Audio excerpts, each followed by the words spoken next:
Ladies and gentlemen, breaking news. So while you're celebrating the peace agreement and the return of hostages to Israel and Israel withdrawing its troops from Gaza, the news coming in now says that one of the hostages isn't really a hostage. And this is coming from Israel, who have received some of the bodies and are saying one of them is not a hostage. Now, I don't know if this means that the individual wasn't among those who were held hostage when Hamas invaded, or if this individual isn't an Israel national. However, the BBC has this report, and I'd like us to listen to what it says in details. There has been a confirmation by the Israeli military that following the completion of examinations, the fourth body handed over to Israel by Hamas does not match any of the hostages. And the statement that was released by the Israeli military also says that Hamas is required to make all necessary efforts to return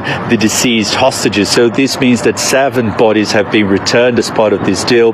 21 bodies of deceased hostages remain in Gaza. There have been reports in Israel suggesting that 4 more bodies are expected to be released today.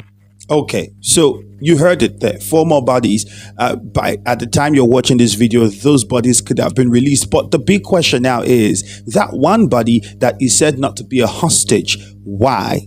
If at all that is the true situation of things, what does it mean for the peace agreement? Already, some of the hostages have been returned. Those who are alive have been seen reuniting with their families. If you also take a look at Gaza, you would find that we have men of Hamas on the streets of Gaza. Yeah, soldiers.